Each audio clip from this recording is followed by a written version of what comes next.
Are we live? Checking in. Hello, everyone.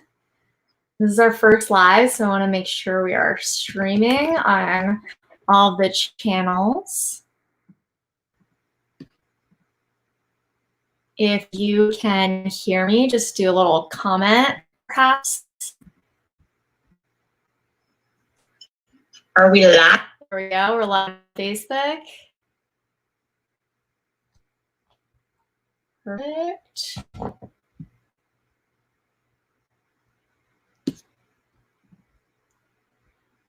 All right. All right. Hi, I can hear you. Perfect. One person can hear me. That means we're in. Get started because it is 7 o'clock exactly, and we have a lot to learn tonight. So hello, everyone. Welcome to our very first Mappy Hour live. I'm really excited.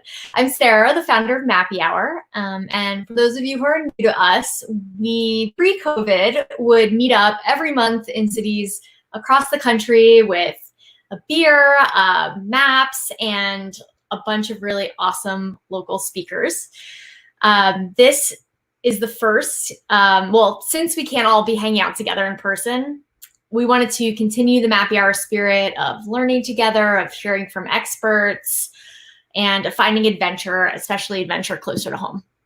And this is the first of a series of bikepacking talks, and we're also working on building a library of resources for those who want to take their first bikepacking trip.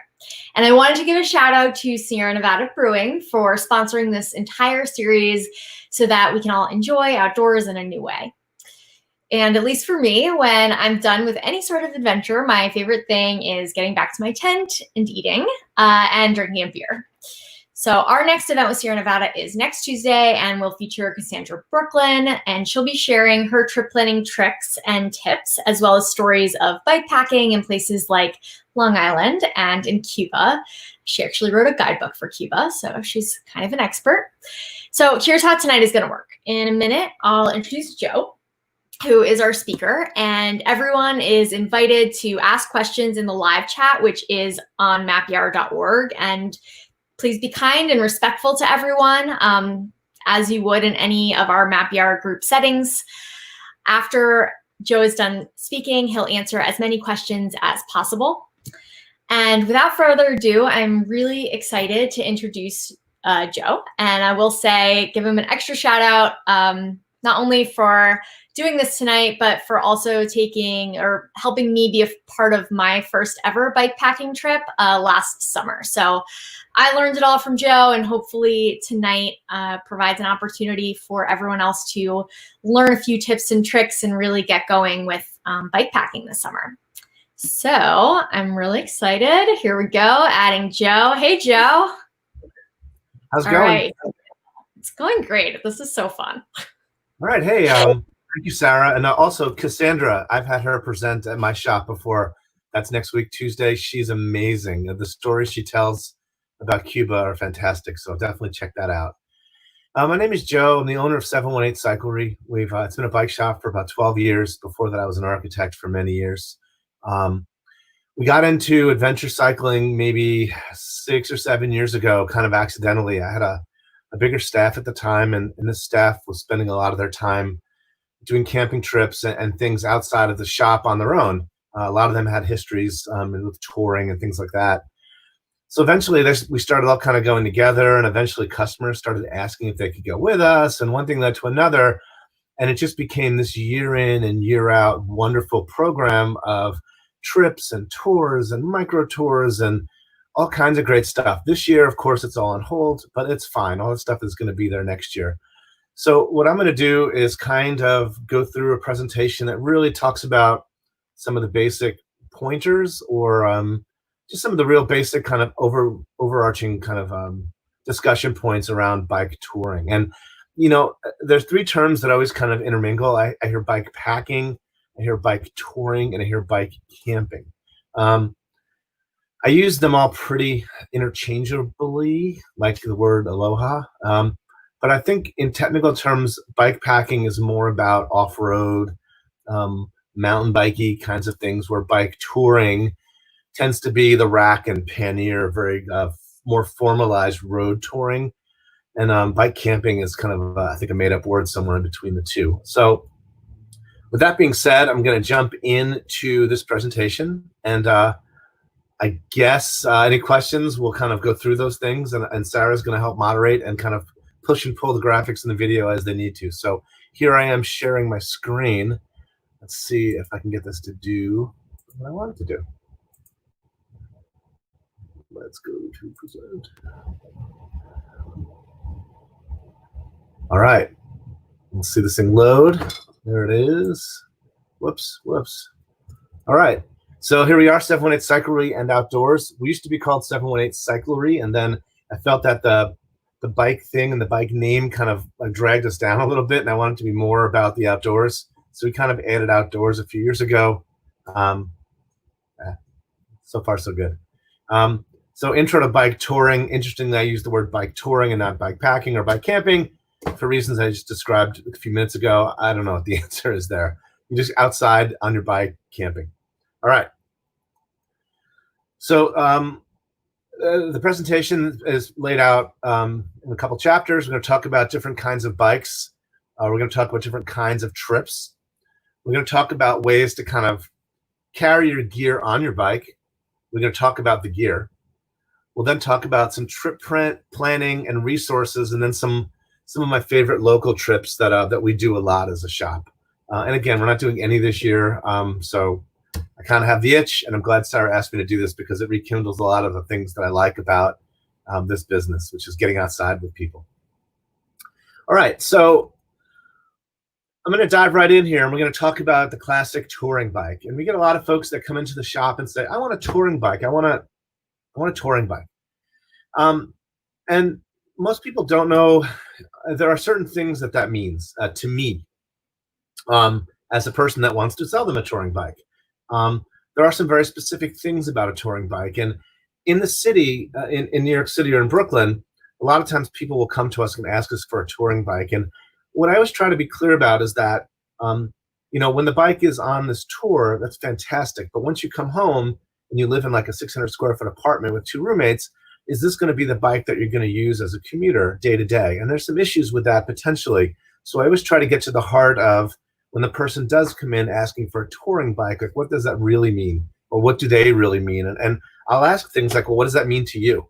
Like, what do you think a touring bike is? Because I think I know what a touring bike is, but I think that you also know what a touring bike is. So let's try to figure out what it is you're looking for, because it might not be a touring bike. But classic touring bike on the screen here. Some of the undeniable things about a touring bike, like a touring bike, quote unquote, triple chainring in the front, right? So that's this area where the pedals go, right? Whoops, I think I'm on the screen here, but yeah, I don't know if my mouse is seen or not. But anyway, a crank or a chain ring in the front where the pedals are that has 3 rings, I guess is the best way to describe it. And what that does is that talks about a large gear range. And a gear range is ranging from how easy it is to pedal to how hard it is to pedal, right? Some bikes have a very narrow gear range, like a racing bike. Touring bikes generally have the widest gear range, right? Representing the widest variety of terrain that you might encounter on a tour. It could have disc brakes or rim brakes. Won't get into the technical side of that too much.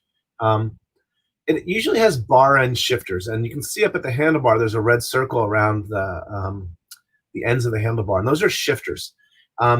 Traditional touring bikes have bar end shifters for reasons mostly related to how easy they are to maintain, and how simple they are, and how reliable they are. You're in the middle of nowhere.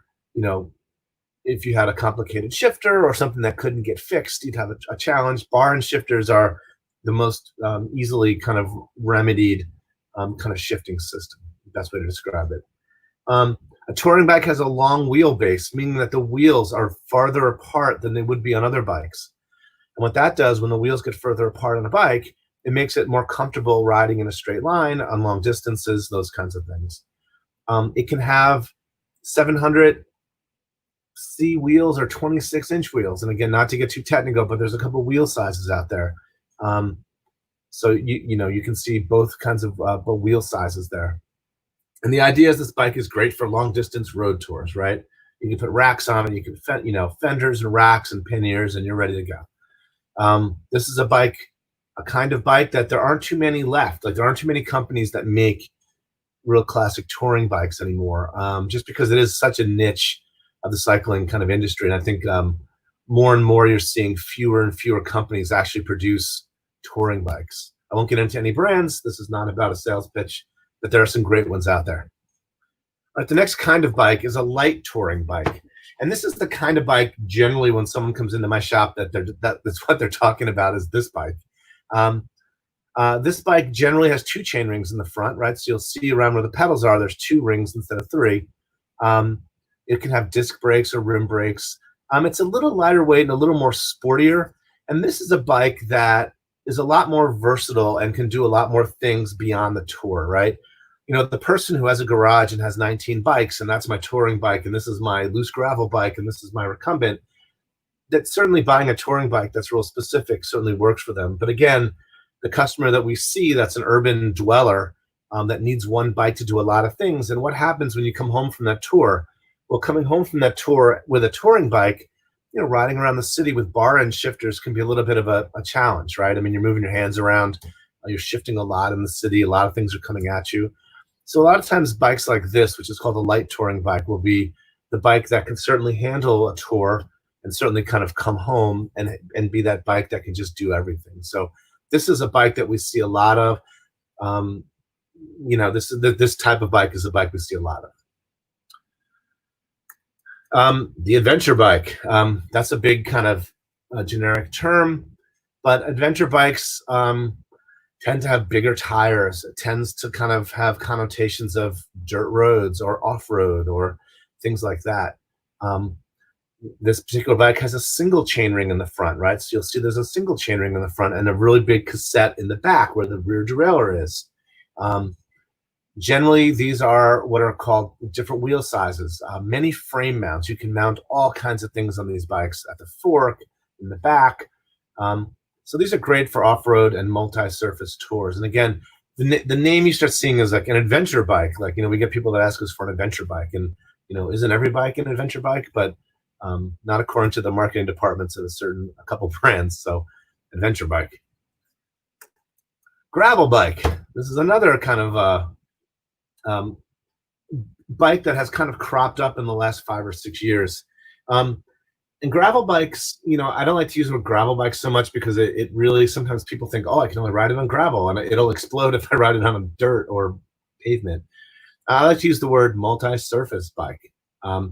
It's a bike that has bigger tires. It has a wide gear range.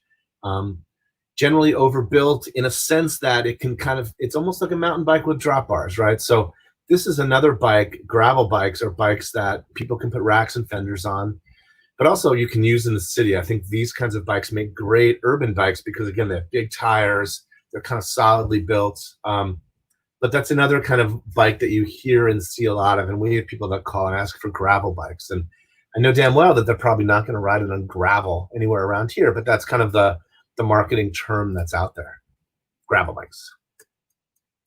And the last kind of bike is any bike with a rack, right?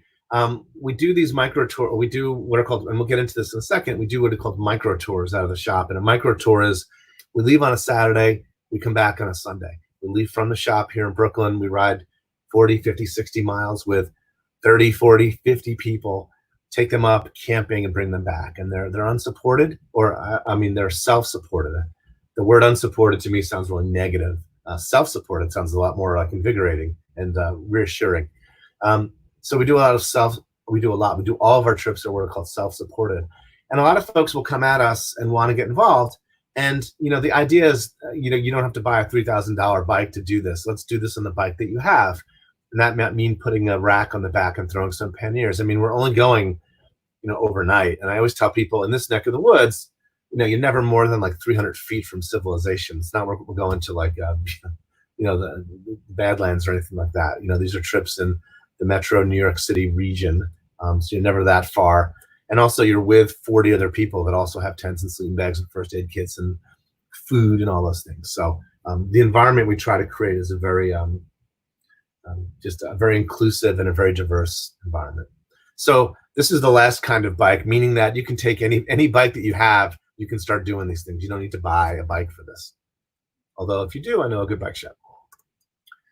Okay, so now we're going to get into the different types of trips you can take. And again, these are just kind of broad terms. You can do whatever the heck you want. You can do whatever version of this that you want. You don't have to like follow any rules about how you're doing it or why. So what we do a lot of is, again, a lot of self-supported. And what that means is that everything is with you, right? There's no van that's chasing you. There's no people making food for you at the end of the night. There's no support in that kind of way. There's support certainly by the crew that travels with me as supporting the trip, but everything we have is with us, right? So self-supported tours can be pretty long. You can do whatever you need to do. Everything you need is with you. So you also need self-sufficiency in a lot of areas. And again, if you're going with a group, a group can cover a lot of these things, but if it's by yourself or two people, well, I hope someone knows how to change a flat, and I hope someone has a first aid kit. Like those kinds of things, you just have to really, really, really think about worst case scenarios and, being alone and needing to, get out of a jam. So, being alone, and I've known people that have gone across country knowing an unbelievably little about what they were doing, and they still survived. So it's all doable, right? You're just trying to increase your chances of success and, being safe.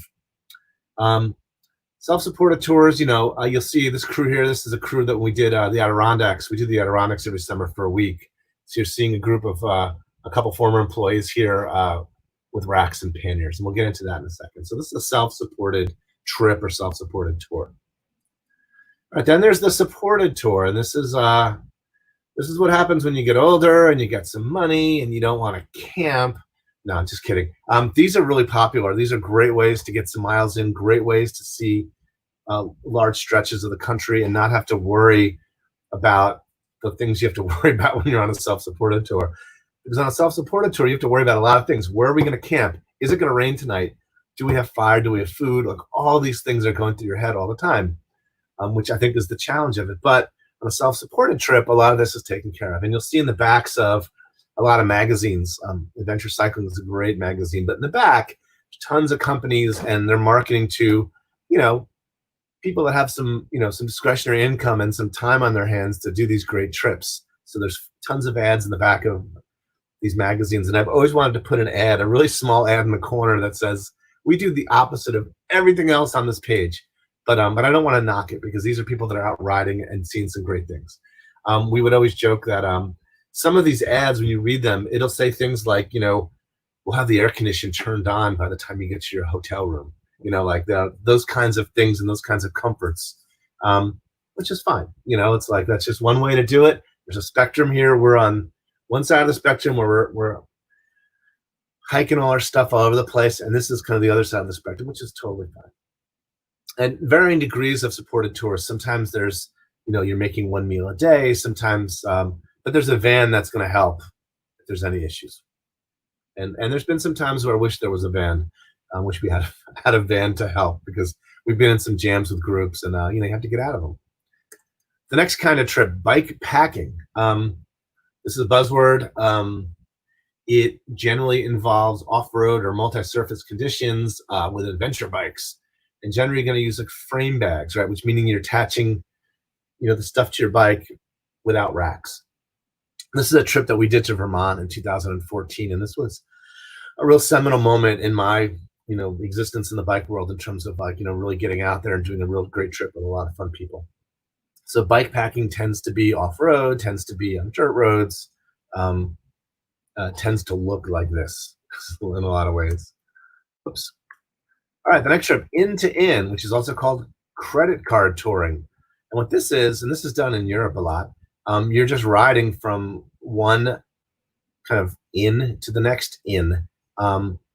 Sometimes you will have stuff moved for you. Sometimes you'll just carry a very light load.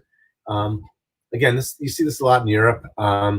And, also, the kind of trip where, you start hearing a lot, 4 or 5 years ago, you start hearing a lot of people using like warm showers and those kinds of things. So that's kind of a version of this where, you're not really worrying about sleeping outside, right? That's the big thing with Endtoend is like you're not concerning yourself with a tent and a sleeping bag and cooking kits and those things. And those things tend to take up a lot of space, right? So this is more about just enjoying the countryside between nice evenings in a group or alone. So I've never done that. I've never done a lot of these. I've only done like the really rough one. So someday when I get older, I'll be able to do these, I think. It looks fun. So this is what we do. You hear a sub 24, there's I think it's an SU24. There's terminologies out there that we call it a micro tour, which is just the name that we came up with, not trademarkable or anything, but that's the nomenclature we use. And a micro tour is kind of the bread and butter of what we do as a group here in the shop. Self-supported, leave on a Saturday, return on a Sunday, leaving from the city. It's a low barrier for entry and it's very inclusive. Again, some of these trips, these groups can get up to 30 or even 40 people. And we've done these, we do these from about March and April through October. So once a month, we have these set on our calendar. Again, this year we didn't do them. And it's just really exciting. It's like we have orientations. We have a lot of people that are new that are a little like freaked out about the whole process. We have a lot of old veterans that have done it a million times that kind of become the mentors in a lot of ways. For last year, the last 3 or 4 trips, there were actually more women than men on the trip. The demographics are really changing. And it's just been a great way to interact with essentially our customers, but it's not, it's not a sales pitch in a sense that we're passing around brochures around the campfire.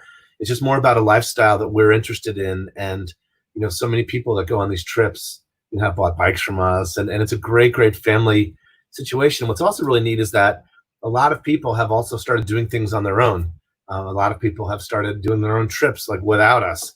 And then you see them off in the woods like, hey, it's a really great kind of growth kind of scenario because again, we don't own this. We're never going to run out of people that want to do these. I don't need to have 20 people to make my quota to go on a trip. I'll go on a trip by myself if I have to. So it's just a great way to interact with people. And for me as a business owner, someone can walk in and buy a helmet or a lock and leave, and that's great. But someone can walk in and say, oh, God, remember that trip last October? We were on the side of the mountain in the rain, and remember that guy, and remember, you have these connections that are far bigger than retail and far more important in terms of the way that we run the business. And those connections to me are just unbelievable as opposed to like stupid retail connections. I hate to say it that way. The connections I've made, you're living with people and you're sleeping with people and you're kind of surviving with people and you're leading them, through a journey that they maybe thought they couldn't make. Of all of our micro tours, we've done tons of them, 50, 60. The only person to not ever make it was me. One time I got sick on one of the trips and I had to stop. But the crew kind of soldiered on without me and had what looked like a great time. But I was the only person to ever not make it. When people kind of show up, we don't take responsibility for their bikes. They sign a waiver that says they've had their bike checked. Who knows if they're doing that? But I've started these trips and I've seen people roll up and I've just kind of seen the bikes. I'm like, this is going to be a disaster. Like, this is not going to work. This is going to hold the whole group back, and we'll assign 1 or 2 people to kind of stay with them. But you know what? Everyone makes it. And it's more about what's in here than what's kind of what you're riding on. I've learned over the years, although riding a crappy bike can really make it miserable. So that's what we call a micro tour. And again, we are all about micro tours. All right. So now we're going to talk about ways to put your stuff on your bike, right? So this can be any kind of bike, but this is ways to put your stuff on a bike. Rack and pannier. This is like probably the most common setup that you see. What you're looking at in this picture is front and rear panniers and, stuff on the rear rack, and there's stuff on the handlebars. And, this was a person that was getting ready to go. We do an Adirondack trip every summer. So this is a person that's getting ready to go 7 or 8 days unsupported. So this is a very common setup. Most bikes can have a rear rack very easily. Front racks can be a little bit of a challenge depending on the bike. More and more bikes you see these days have the ability to have different kinds of front racks. So easy to set up. It's very common. It's easy to organize. This is a rack and pannier setup. Frame bags. Frame bags become a little interesting in that they are a little more minimalist. They keep the weight on the center line of the bike, whereas if you imagine panniers kind of sticking out on the front and the back and hanging off the side of the bike, so this kind of keeps the bike a little more stable. Frame bags tend to be a little more expensive if you're talking about dollars per volume, right? Bags have a volume, and bags cost money, so it's pretty easy to take a look and determine how many dollars you're spending per liter. So frame bags are definitely going to be a little more expensive. But the nice thing about frame bags, besides the centerline stuff, is that the two other nice things. One is it forces you to be a minimalist, right? With panniers, you'll just fill up whatever you got. I always tell people, like, if you have 3 years to plan for a wedding or 2 weeks, you're going to take all that time no matter how much time you got. It's like a gas that just fills a volume. So with panniers, you tend to just load it up. Frame bags, you can't really do that. You have to be a little more thoughtful about what you're packing. The other nice thing about going the frame bag route is that with a rack and pannier system, you're dealing with the weight of the rack and the mechanical complications of the rack. I've been on trips where racks have fallen off bikes. When a rack falls off a bike, a lot of times it's going to get tangled up into the derailleur, spokes, the bag is going to go flying like a yard sale. In the Catskills in the fall, we had one of these kind of rack explosions. Not that all racks do that. Hardly any racks do that, but it's just you're adding weight and mechanical complications to your setup. So it's just something to consider. This is the frame bag setup. And this is a real quick thing about volume, right? On the left, you're seeing a pannier system, and the 48 number, that's like, usually panniers are given in liters across the pair, right? So this is 48 liters for that pair. The front is a 32-liter pair. So obviously you can see that number is going to add up to something bigger than going the frame bag route, which is a lot more minimal, right? You can see those numbers don't get close to the numbers that you're going to see in the rack and pannier setup.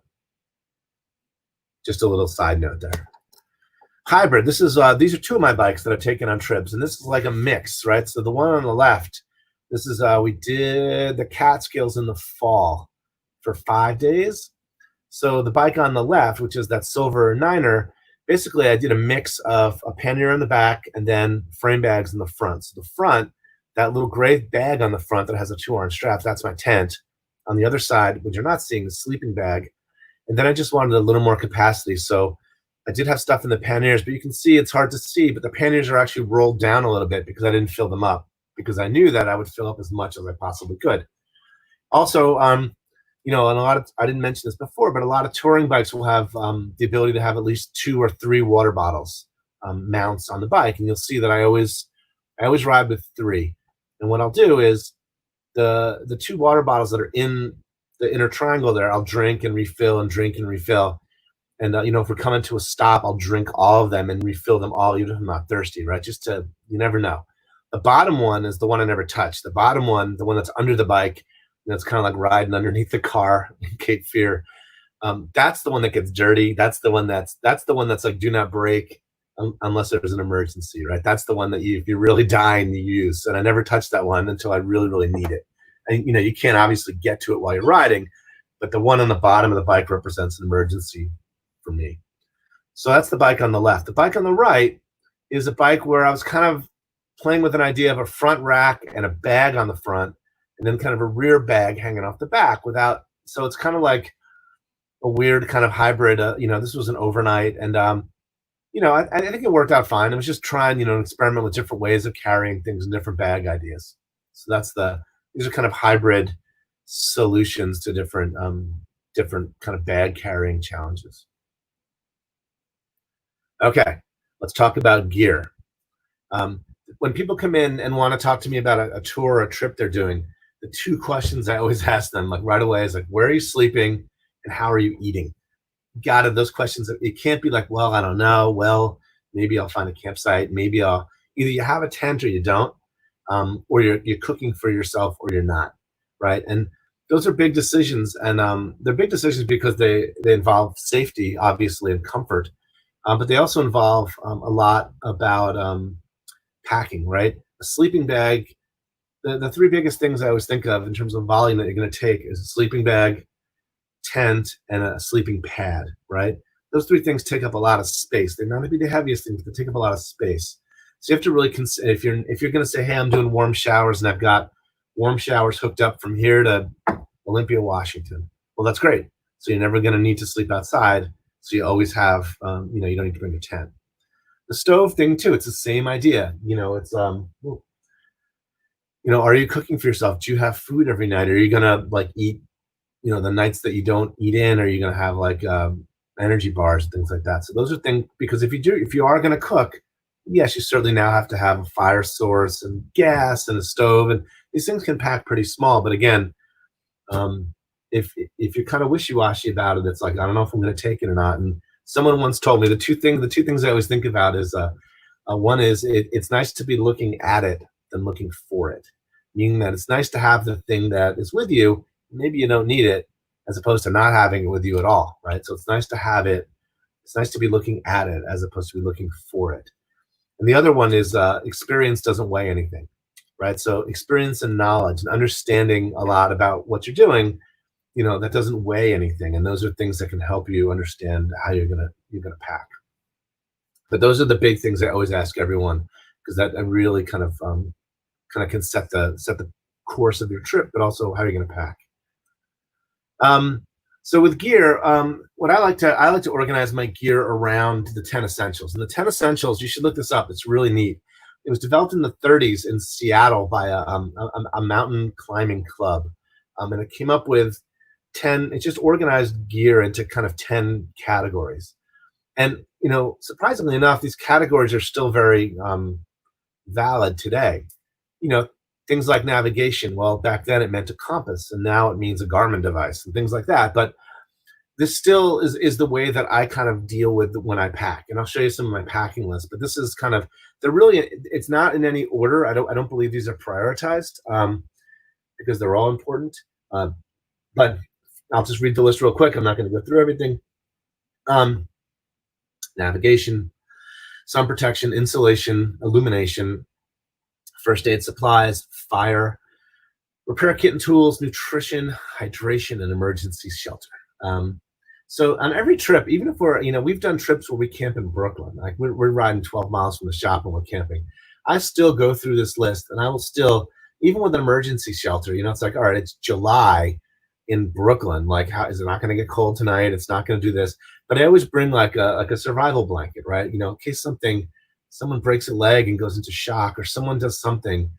It's nice to have, you know, that, you know, and I always think about it, that's the safest trip we're ever going to take, but things can go wrong.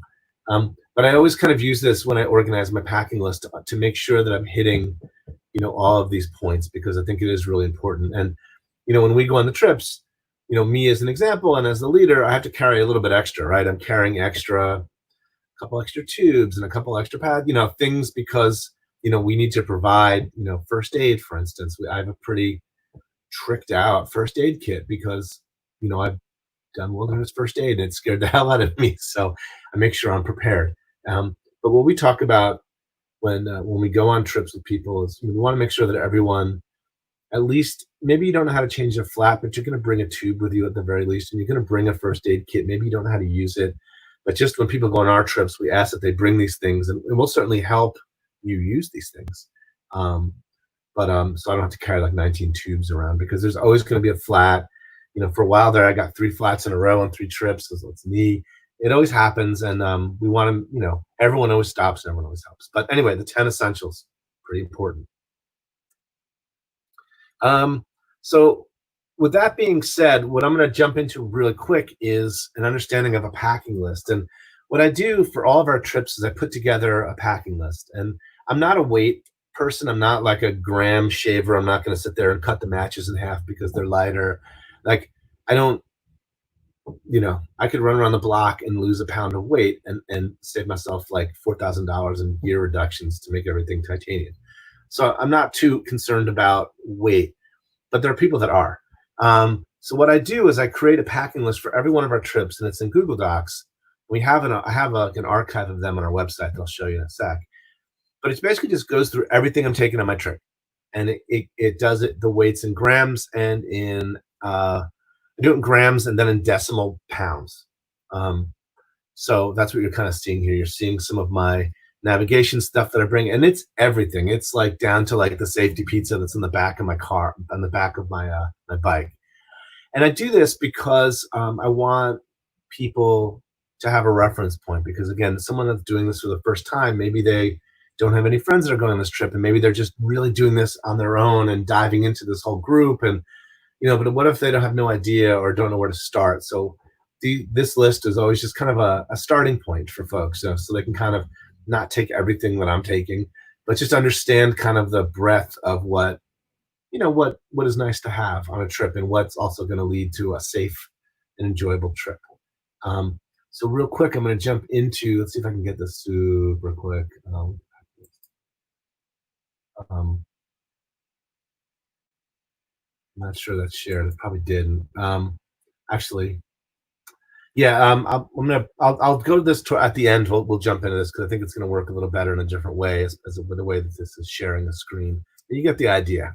And I go through everything. And it's nice to kind of look back. And what I do is I even weigh the bike, so I know like how much weight this whole like operation is going to be. The bike, the bags, the rack, the lights, the food, the hat, the socks, all those things. It all adds up.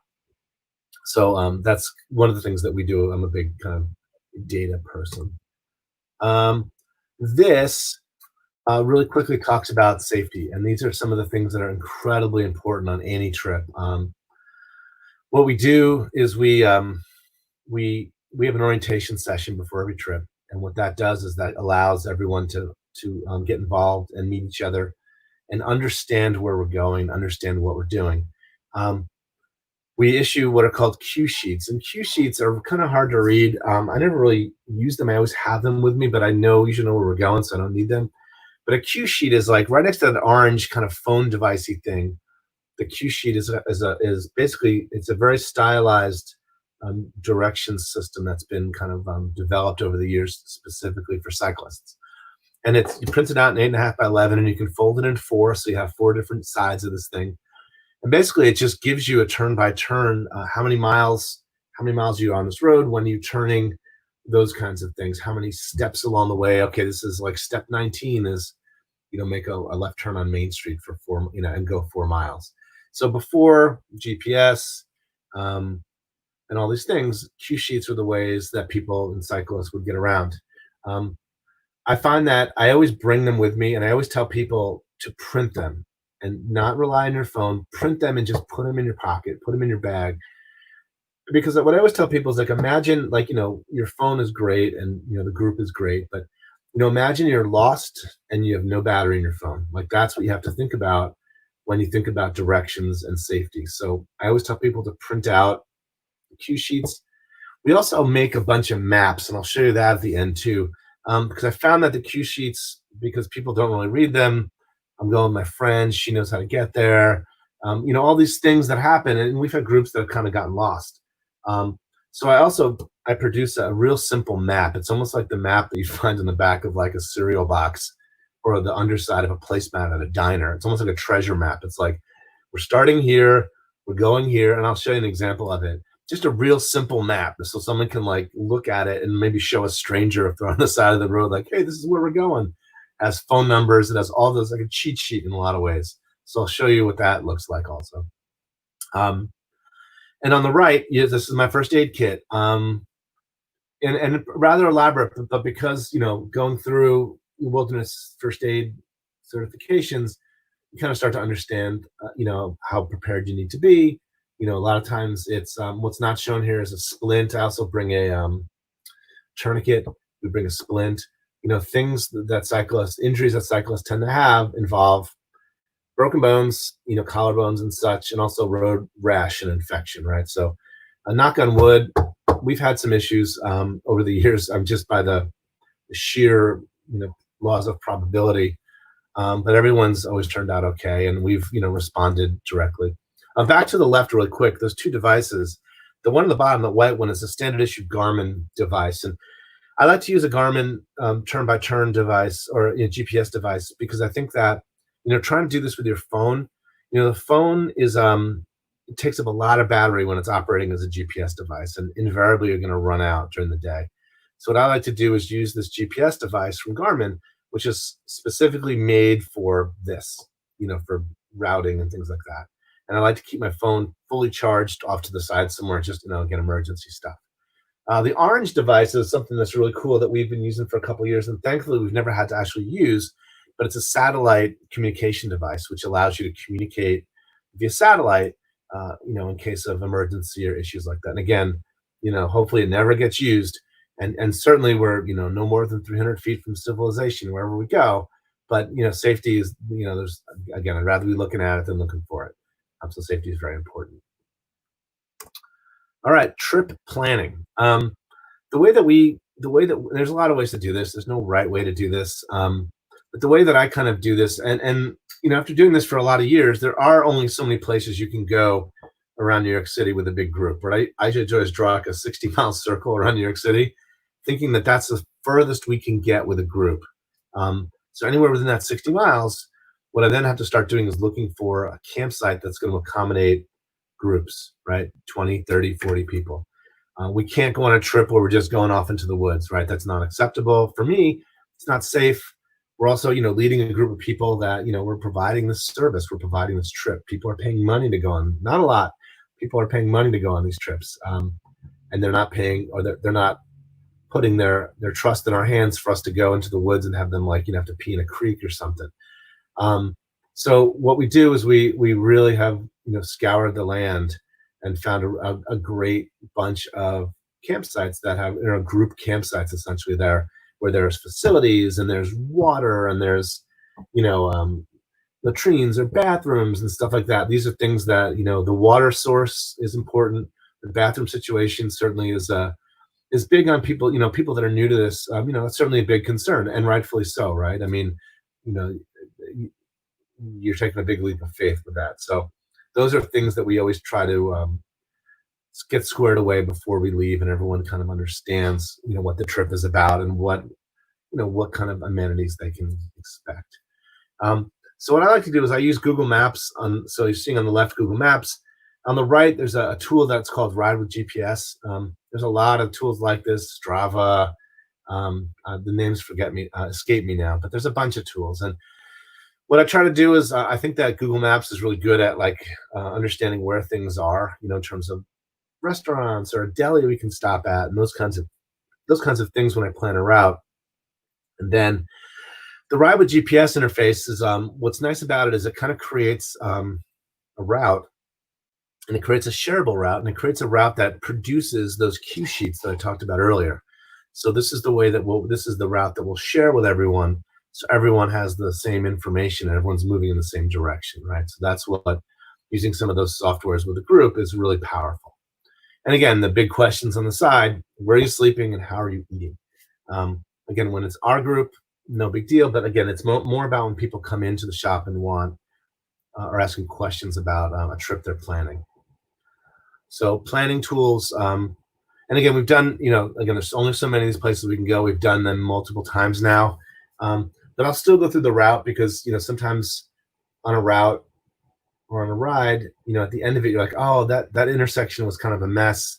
There's a better way to do that turn up ahead. So I always kind of go back and tinker with the route a little bit. And all of our routes are available on our website, and I'll show you that kind of towards the end of this also.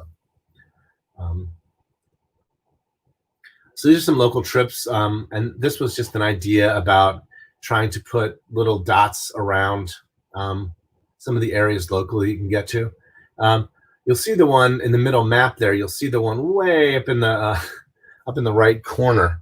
And that's the Massachusetts. And what we've done every year is this a trip where we take the train, the Metro North train, all the way to Wassaic, and then hopping off the train, which is a 2.5-hour train ride north, kind of hopping off the train and then riding 44 miles from New York into Connecticut into Massachusetts, camping at a place called Beartown, which is near Great Barrington, and then kind of coming back the next day. So it's kind of like a cool way to get 2 or 3 states away in a night. So that's always a fun trip. What you're seeing on the far right with those folks with the balloons, that's a trip that Sarah did. I think that was even last year's trip. That's a trip to Croton Point Park. And that's a trip where I recommend is a great starter trip. I grew up in Croton, and I was actually a garbage man in high school in this park. It's right on the Hudson River. It's a county park. The ride up there is like 40 miles. Most of it is on protected greenway or protected bike path, like you're seeing the gentleman on the right there. That's what the trip looks like. And this is through most of Westchester County, so it's not a lot, no cars, except, you know, at the end you have to get off and get on the streets, obviously. And the nice thing about taking rail trails is that a lot of times railroads were engineered to have, you know, very smooth slopes, right? Because they didn't want the trains to not be able to make it up the hills. So very gradual slopes, and so those make great cycling paths. Not incredibly exciting in terms of climbing and descending and stuff like that, but, you know, to try to move a group 40 miles, you know, people of all differing backgrounds and abilities and bike skills, you know, it's nice to do it on a smooth surface like this. All right, so this is actually the last slide. But I want to jump in real quick to some of the resources that we have, because I think there's some interesting things that I can share. So some resources. So again, what you're seeing on the left is one of our groups heading up the West Side Highway, just as a big old group. Excuse me. Some resources include Adventure Cycling Association, a fantastic group in Missoula, Montana. Bikepacking.com has tons and tons of routes. And tons of resources and tons of reviews about gear. I get people come in all the time like, oh, I read this on, you know, the review of this bag on bikepacking.com, and apparently they do a lot of great stuff. And then for us, we have, I'll show you in a second kind of what to do. So I'm going to jump into sharing my screen, but changing the screen I'm going to share. So I'm going to share this tab. I'm going to stop this sharing. I'm going to jump into StreamYard. I'm gonna share my screen, and I'm gonna share a different tab. There we go. So this is the shop's website. So this is like the only advertising I'll do here. So here we are. So on our website, and right now I'm sitting way in the back there, but on our website, if you go to the resources tab, you're gonna see the first one I like that we've done a lot of is the top 10, the 10 essentials. So let's see if I can pull that up. Let's see how fast this comes up. So this is basically taking that list of 10 that we talked about earlier and kind of really elaborating more about that. So you can kind of read more and more about 10 essentials. The next one down, this is again all in our resources, is Micro Tour Primer. And this is like the how to take your first, micro tour and a packing list and all these kinds of things. So that's a great resource that we kind of send folks on to kind of start to get into micro touring. Joe's packing list. So this is again the packing lists of all of our trips. And I wonder if I open this, what's going to happen? Yeah, it's going to open a Google Doc, which is fine. But this is the kind of the fully kind of functioned packing list. And again, it starts with the bike accessories, tools, all the tools I bring, all that kind of stuff. So this is a nice resource to just take a look at. Let's go back and see if I can go back there. Yes. So in addition, we have a couple of kind of I guess I'd call them charts or comparisons. So this tent spec worksheet is kind of cool. This basically takes all the tents that we kind of deal with as a shop and starts talking about some of the advantages and disadvantages and costs and things like that. So a lot of times people come at us looking for tents, and this is a nice way to kind of compare. But again, I want to digress because this is a little bit of a sales tool. But again, this is a great resource to kind of check out different tents. Same thing with sleeping bags, same thing with sleeping pads. I won't bother you with those things, but check those out. Camp stove overview. This is another one that we've done classes in the past. We've done like camp kitchen cooking classes. But this is a nice little article that I wrote up about different kinds of stoves and different kinds of ways to cook. So this is just it's a resource just to kind of check out. The next thing down, the Gowanus Bike Route Depository. This is where we keep all of our maps and stuff, right? So we'll scroll down a little bit. Let's see if it shows up.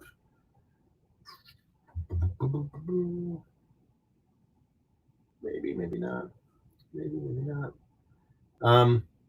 Here you go. So what you're going to see is just a whole bunch of basically entries of maps. So we have people that all the time will go to our website and kind of grab some maps and grab the GPS information. And again, it's showing up blank right now. It's getting there. It's kind of chugging through something. Right. So here's the old Croton Aqueduct Trail. So these are resources that are just there for people to use. We try to get all of our trips on in this resource so people can just download them and use them. Okay. The next thing, and this is one of my favorite parts of, that's my favorite part of our website, is the travel log.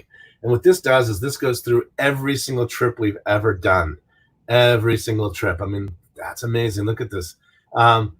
So what it does, if you click on it and go to any one of these trips, you can start to kind of see, it's nice to kind of see what people look like, what they're camping with, the smiles in their faces, all kinds of stuff. But what we'll do is we'll do, again, just almost like a diary about all the trip, where we've gone and how it all went and what we ate that night, all kinds of maps and media and stuff like that. So there's a lot of, it's a lot of resources that are kind of packed into it. And this is basically every one of our trips I've done this for over the years. So it's a nice way, if you're thinking about a trip and you find like a place you want to go. I mean, this is on the beach. This is, there's just some amazing like things that we've done. This is a version of that map that I was describing. This is like the back of the cereal box map. So this is like, all right, the Poughkeepsie train station, we're going to go on 9G. We're just going to keep going past this bike shop. You're going to make a turn here. Here's Rhinebeck. And here's, like that level of like kind of caveman drawing to give to someone that everyone has this on their trip. So that's kind of a nice a resource that I provide because I like to draw.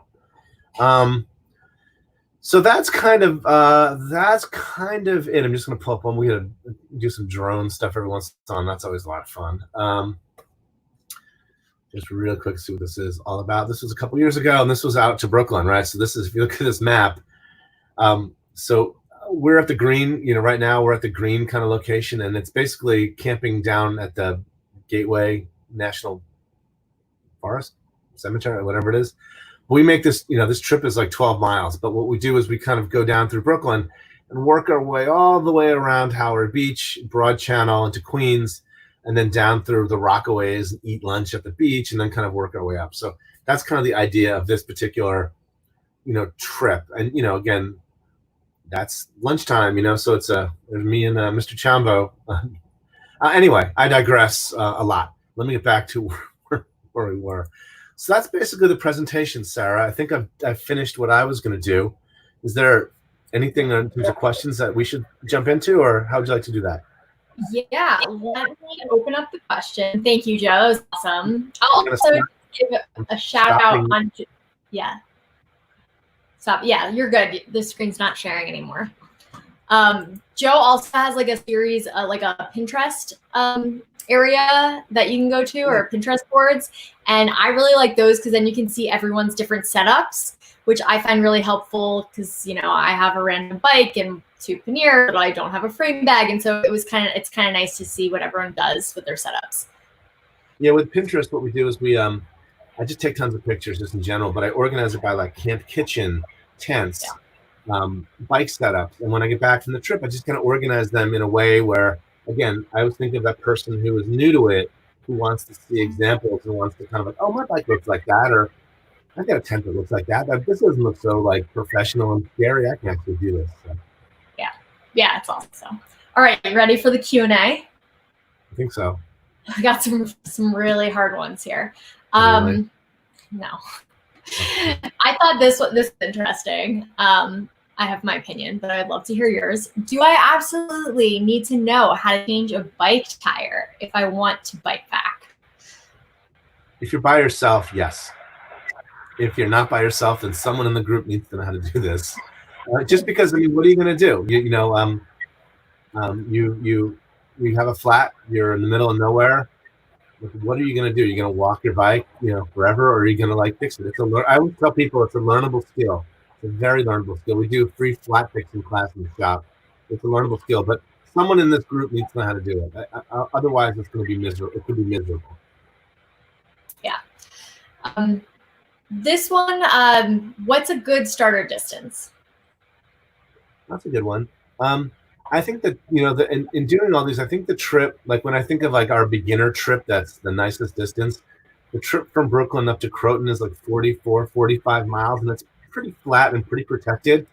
So I think that's a good, you know, when we travel as a group, I like to tell people, because people always ask, how fast is the pace, because everyone is very self-conscious about getting left behind, and certainly no one gets left behind in our trips. I'm the last person, no one gets behind me. But we tell people that, like, rolling, you want to be rolling at like 10 miles an hour. So next time you're on your bike and you're able to tell how fast you're going, just look at what 10 miles an hour is. It's not that fast. And with all the stops and everything, I always think of it about 7 to 8 miles an hour once you average in the stops.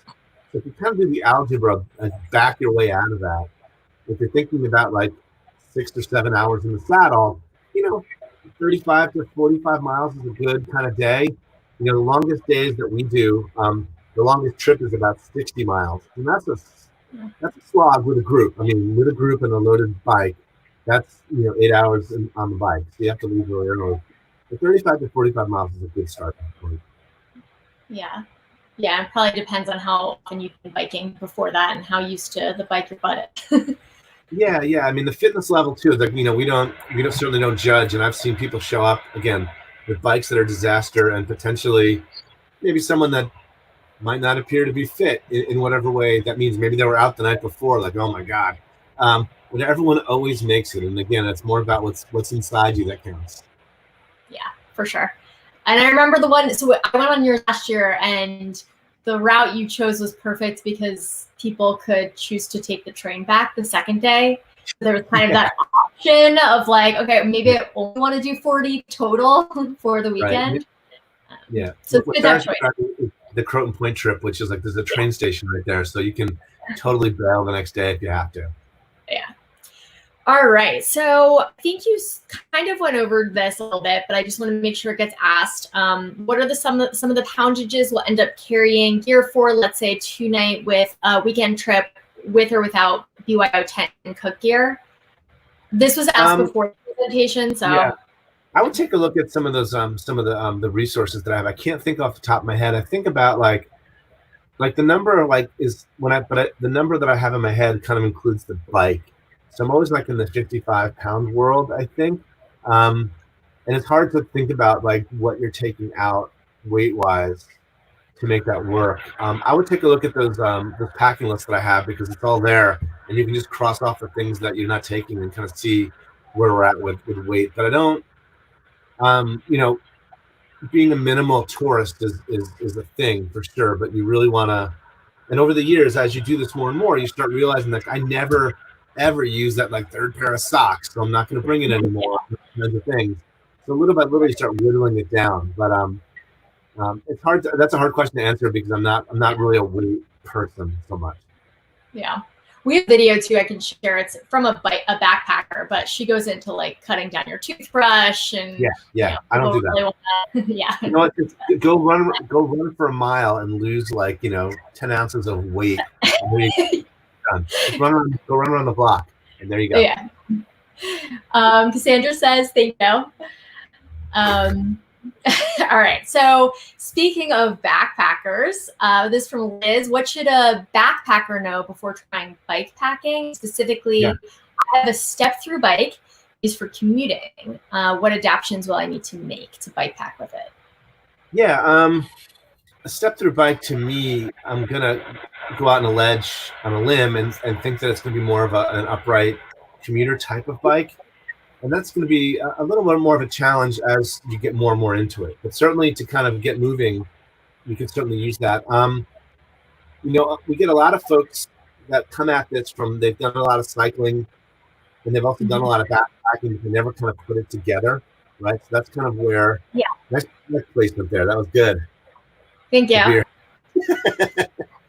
It's 8 p.m. and it's so hot here. All you could use, you just need a rack and 2 panniers in the back, and you're going to be set. The downside of that setup is that, all the weight's in the back of the bike. So there's that challenge of like, maybe tipping the bike up, or the bike not being the weight not being distributed very well in that situation. But certainly, getting a rack on the back of your bike, which for most bikes, that's not too hard to do. You put 2 panniers on either side, and then on the top of the rack, you can put your tent and sleeping bag and some of your volume items. But that would be it. It's like there was a picture of a woman in the earlier presentation I did that's kind of what she did. And it's everyone lived to tell the tale. It's my concern would be that a step through bike, again, in real general terms, tends to be a lot more upright and tends to be just not incredibly comfortable on longer distances. But that's more about the bike and you and the bike, because that might be totally wrong. Cool. Speaking of racks, Jillian asks, if I want to add a rear rack to my bike, is it worth having a bike shop install it for me, or can I do it myself? And then if you want to plug a type of rack, now's your chance. You can definitely do it yourself. It's like certainly any bike shop can do it. There's usually only 4 bolts, right? It's like there's just 2 bolts that connect the rack as it comes down to the rear wheel, and there's just 2 bolts that connect the rack, what are called the rack stays, into the upper part of the frame. So it's definitely doable. It's not like there's some crazy science where I use a special tool to do it. I hate installing racks, and I love when people want to do it on their own. When people come in, I always try to encourage them to do it because A, I don't have to do it. B, I'm not responsible for me installing it wrong or something happening in 3 years. And so I'm always encouraging people to do that because I just want to do it. So yeah, it's definitely doable. You just need a couple, Allen wrenches and a wrench, like really common tools. The big thing that I like to do when I install a rack is make sure it's level. So I keep it level. If you have one right here. So this level exists in the shop purely to make sure that the rack on the back is nice and level. Definitely a pet peeve. I see a lot of folks riding around racks that are like and all kinds of craziness. And you want it to be nice and level because you don't want it to break or fall off. Some racks that are nice. The nicest racks in the world are from a company called Tubis. And they're made in Germany. They're stainless steel and they're beautiful, but they're like $150, $160. They're very nice. Coming down the line, they have a subsidiary of that company called Rack Time. Rack Time makes some nice, like $70 and $80 racks that I've been really impressed with. So, there are the $30 racks out there, and do not buy that rack on Amazon that everyone always buys. There's a rack on Amazon that says it can carry 120 pounds. The total typo, total piece of goddamn garbage. Most racks are going to be in the 40 to 50 to 60 pound kind of capacity. Don't buy that rack on Amazon. You're going to see it when you look it up. Don't buy it. And you want to be in my mind, there's the $30 racks that you can get in the bike shop that kind of look like you're going to put your school books in the back and maybe a basketball with a rat trap thing. But you want to be in the $40 to $50 world in terms of quality level for something that's going to really last and carry the weight that you want to carry. And let me show you real quick an example. I can find it.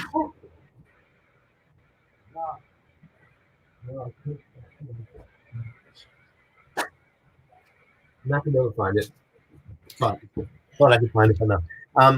No, you just don't want to have a crappy rack and put money into the rack because that's everything, right? If that rack falls off, you're going to damage your bike and you're going to drop all your bags and it's going to be a mess. Yeah. Cool. So it's just about 8. We have a few more questions. How are you doing on time? Yeah? All right. Great. Next question. Just wondering if the slides will be shared. That's a question for you. Is that a question? Yeah, sure. Yeah. Okay, cool. We'll share the slides with her. I didn't want to say yes if that was okay. Oh, no. Sorry, you have access to them, right? Yes. Yeah. You do, yeah. Yeah. Yeah, absolutely. Okay, cool. Yes, we'll share the slides with everyone who registered, and I'll email y'all tomorrow. So, cool. Thank you, Joe. Next question. Okay, this is a fun one. So is there a way to prepare for a trip that has 2,000 feet elevation gain if most of my typical bike rides are only 200 to 300 feet in elevation gain? Is there a way to train? Was that the question? Yeah, prepare for a trip. Oh, 2,000 feet a day? Is that what the... We don't know. Let's assume that. That's actually not a ton. It's not...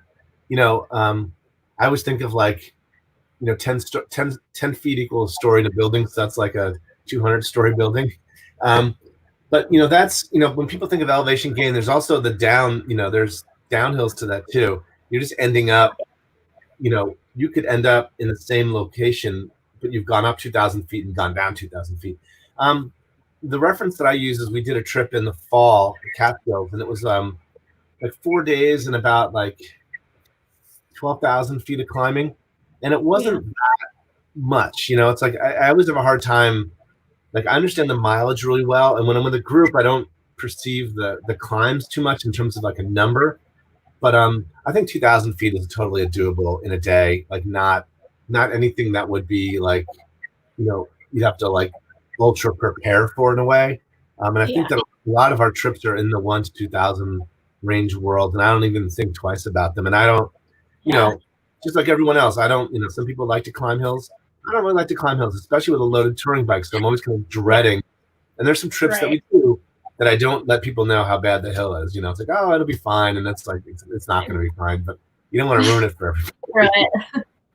But 2,000 feet. I mean, I'm also not into. I'm not an authority on training and understanding, what that would mean to kind of get ready training wise, just because we're going on these trips all the time. So, but I would think from 200 feet to 2,000 feet is not that big of a leap at all. I know, although it's 10 times the amount, it's really not a lot. That's something that I would train specifically for necessarily. But.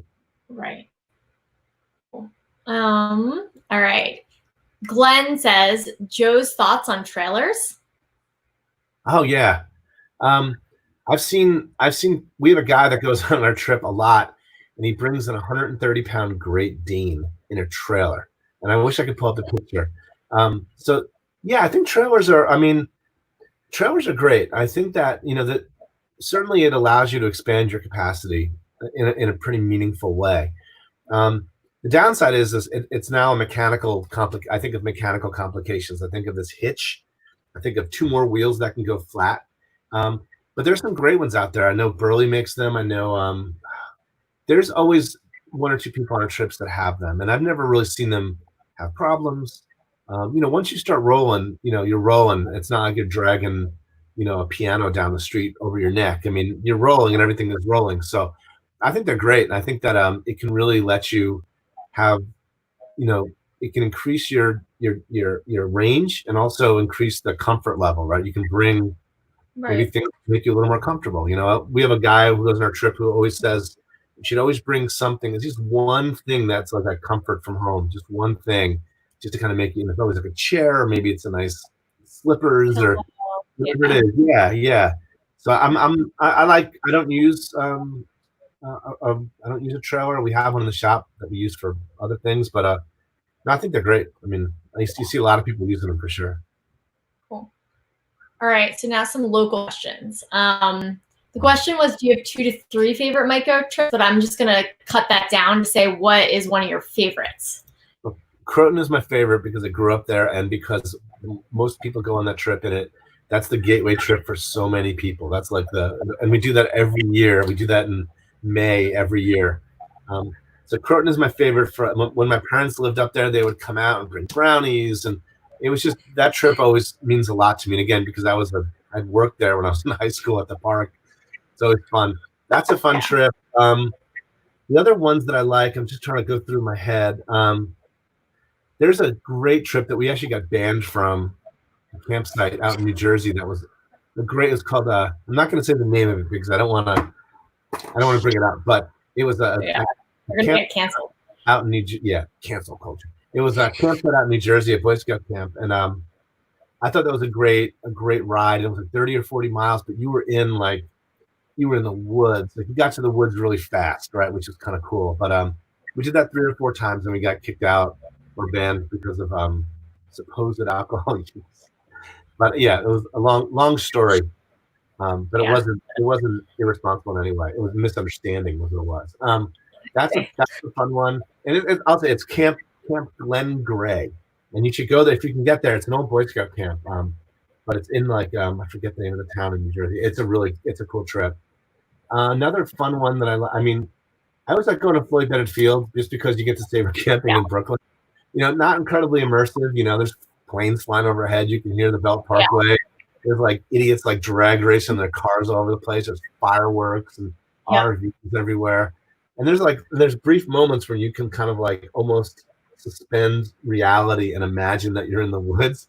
I always think of it like, remember the Brady Bunch in their backyard? It was obviously a set, but it was like the grass and the trees. And I always think that like Floyd Bennett Field is like a set for like the outdoors. It's not really the outdoors. And then it's like it's lined with all these raccoons that live in the woods that have like lived there for 50 years. Like, you know, the ingenuity of like stealing from campers for 50 years, the evolution of that.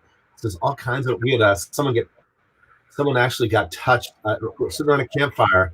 A raccoon came up behind someone at a campfire, and put his hand on his shoulder and peeked up over his head to look into the campfire. And that was a great time. Wow. Yeah. I've kids at Floyd Bennett, but I didn't have a raccoon. Yeah, a lot of mosquitoes. Mosquito time. And the ones in Massachusetts is fun because it's multimodal. You know, taking the train and getting off and riding, and you're in Massachusetts, and you know that's a fun trip. Yeah, they're all fun. You know, it's like they're all fun. Yeah. So another route question. Laurel's going to Poughkeepsie in a few weeks, and they're wondering where to look for routes. Or like doing route research, I guess, is the question. Riding from here to Poughkeepsie? Yeah, to ride to Poughkeepsie. Yep. Mm-hmm. Yeah, I mean, that's probably going to be a 2-day trip, I would think. Potentially, I think that's. I don't know if you can do that in a day. It's a tough one. Sometimes I know people that take the train up the Hudson and get off at Cold Spring and then ride to Poughkeepsie. You know, getting up through, like leaving from the city, you know, basically heading north through Westchester County, take a look at the South County Trailway and the North County Trailway, then the Putnam Trailway. Those are 3 connected bike routes that go all the way up. I'm not sure how far that gets. But there's all kinds of resources. I mean, our resources are good, but we don't go to Poughkeepsie so much. But you know, even if you use the tool like Ride with GPS, you can just put a start point and an end point, and it's because it's bike centric. It'll actually generate like bike routes, which are really, really nice. It's a nice way to kind of generate an actual bike route that focuses on bike paths and things like that. But I don't know if you can get there in a day. I think it's 90 miles from the city. I always forget. I know it's a long train ride. But, yeah, we're all said from Brooklyn, so yeah. Yeah, I would like from Brooklyn. I would do Hudson River Greenway into the Bronx, get to Van Cortlandt Park in the Bronx, and Van Cortlandt Park is the gateway to the South County Trailway, and that's going to be your gateway north for a lot of that stuff. Yeah. All right, last question. Which tool do you bring with you on trips? Which tool? I bring a bunch. I bring I wish I had them with me. They're all downstairs in our basement. The bike tool that I like the best is a tool from Toe Peak. It's called like the Ratchet Rocket or something like that, or the Pocket Rocket, or it's like a little ratcheting tool that has all the different kind of heads that you would need for a bike, and it has like a ratcheting mechanism so you can actually like tighten and loosen things. But it's from Toe Peak. It's called like the Ratchet Rocket or the Ratchet Rocket Light or something. It's like a little fold up, really small little fold up thing. The other tool that I really like, and this is a little bit of an exotic tool, is a company called Spur Cycle, and they make these like $50 bells, but they also make this titanium bike tool that has just the same thing I described, but much lighter and then really well made. But I'm trying to think what else that I'll bring, like tool wise. Yeah, it's that Ratchet Rocket that really does everything on the bike that you're gonna need, and they're about $40. It's a great name too. Ratchet Rocket. All right, that's it. Thank you, Joe. And there's a question on the chat here. It says, "I only have a Brompton folding bike. Would that work?" Oh, you're right. I missed that question. Thank you. I've seen people do these trips on Bromptons. I know that there's racks that are specific to folding bikes, and that's the idea, is that you need to be able to get bags on your bike, and a lot of times the racks for folding bikes are, specific, or, because that wheel is real small and the folding mechanism might get in the way. So I would just check and see if Brompton has a specific rack, and a lot of times they're going to have specific bags too, because if you imagine a Brompton that has a really small wheel, the rack is over that, those bags are going to be like dragging on the ground essentially if you're using normal panniers.